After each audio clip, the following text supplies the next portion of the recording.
안녕하세요. 저는 일반 생물학 및 실험2 수업을 진행하게 된 생물공학과 최보라입니다. 오늘은 15장 미생물 생명의 진화에 대해 공부해 보도록 하겠습니다. 수업 목차입니다. 오늘은 생명의 기원, 원핵생물의 구조와 기능, 생물 보관, 세균력과 고세균력에 대해 알아보고 수업을 마치도록 하겠습니다. 먼저 수업을 시작하기에 앞서 여러분은 미생물이 무엇이라 생각하시나요? 일상생활에서 미생물에 대한 용어가 잘 쓰이지 않을 뿐더러 이 단어가 생소한 분들도 있을 거라 생각하는데요. 미생물이란 육안으로는 관찰할 수 없는 아주 작은 생물을 말합니다. 보통 세균, 효모, 원생동물 등을 가리키나 바이러스를 포함하거나 경우에 따라서 조류까지 포함하기도 합니다. 그렇다면 생물 공부는 왜 해야 하는 걸까요? 보통 미생물하면 세균, 곰팡이, 바이러스 등 부정적인 이미지부터 떠올리지만 사실 미생물은 우리 삶에서 없어서는 안 될 존재라고 할 수 있습니다. 미생물의 가장 중요한 역할은 첫 번째로 죽은 동식물이나 음식 찌꺼기 등을 썩게 하는 일입니다. 만약 미생물이 없다면 지구는 죽은 동식물과 쓰레기로 가득 찰 것이고 더 큰 문제는 자원이 순환되지 않는다는 점입니다.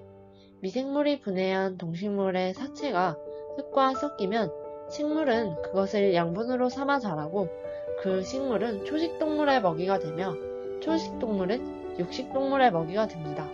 이처럼 미생물은 자원을 끊임없이 순환시켜 생태계가 균형을 이루게 해주는 중요한 역할을 하고 있습니다. 미생물이 필요한 또 다른 이유는 우리 몸속에서도 중요한 역할을 하고 있기 때문입니다. 우리 몸이 건강해지려면 음식을 잘 소화시켜야 하는데 아무리 좋은 음식을 많이 먹는다고 하더라도 우리 몸이 쓸 수 있는 영양소로 분해가 되지 않는다면 아무 소용이 없습니다. 그런데 소화에 중요한 역할을 하는 장에는 다양한 세균이 가득 차 있어 음식물의 소화와 흡수를 도와줍니다. 세균은 이 과정에서 가스를 만들어내는데 그것이 바로 방귀입니다.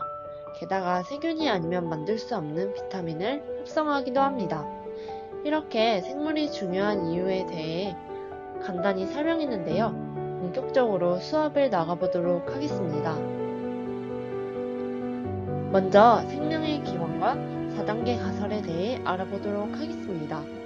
생명의 기원에 대한 가설 중 하나에 따르면 최초의 생물은 다음 4단계 과정을 거쳐 일어난 화학 진화의産물이라고 볼 수 있습니다.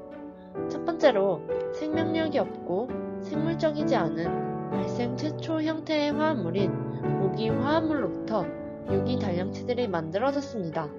아미노산이나 뉴클레오티드, 포도당과 같은 작은 단량체들이 만들어지게 되었고 이 작은 분자들이 단백질과 핵산 같은 고분자로 결합하여 중합체가 되었습니다.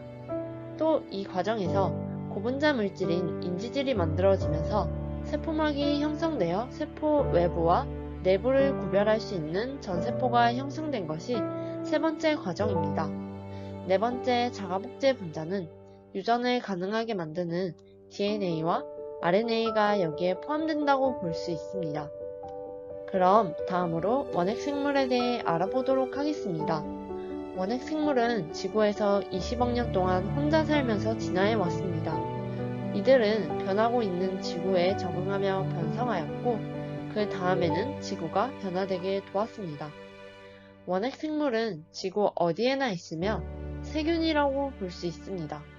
생명체가 있는 곳이면 어디에서나 발견되고 있고 진핵생물보다 훨씬 더 많이 있습니다.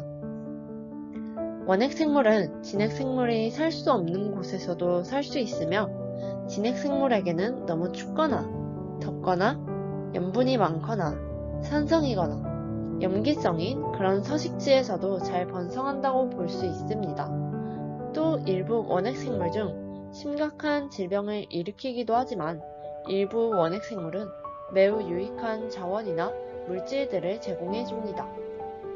원핵생물의 구조와 기능을 보자면 원핵세포는 핵과 그 밖에 막으로 둘러싸인 소기관이 결여되어 있습니다. 대부분은 세포벽을 가지고 있고 보통 세 종류의 모양으로 나타납니다. 모양에 따라 분류를 해보면 구형, 막대형, 나선형으로 분류할 수 있습니다. 모양은 말 그대로 동그란 모양, 막대 모양, 나선형 모양으로 보면 됩니다.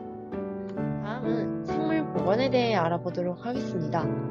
사람들은 환경을 정화해 물질 대사가 다양한 원핵 생물들을 사용합니다.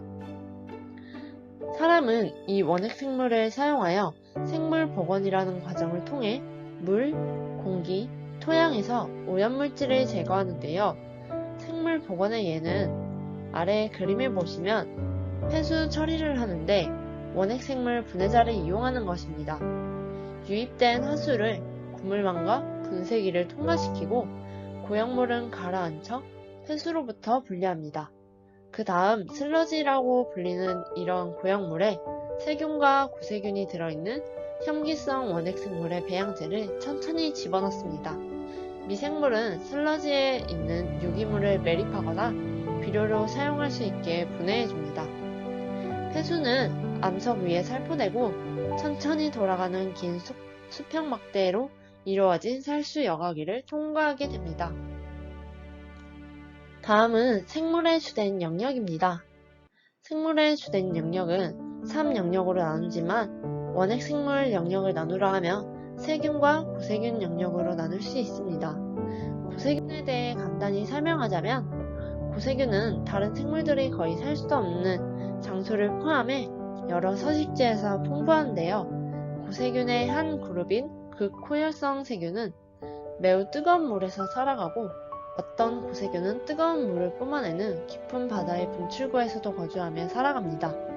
또 다른 그룹의 고세균은 극호염성 세균도 있다는 것을 알아두면 좋을 것 같습니다. 오늘 원핵 생물에 대해 간단히 배워봤는데요. 같이 정리하고 이번 수업은 여기서 마치도록 하겠습니다. 한 시나리오에서 최초의 생물은 유기 단량체의 무생물적 합성, 중합체의 무생물적 합성, 전세포의 형성, 자가복제 분자 4단계로 이루어진 화학 진화의 산물이었다고 제시하였습니다.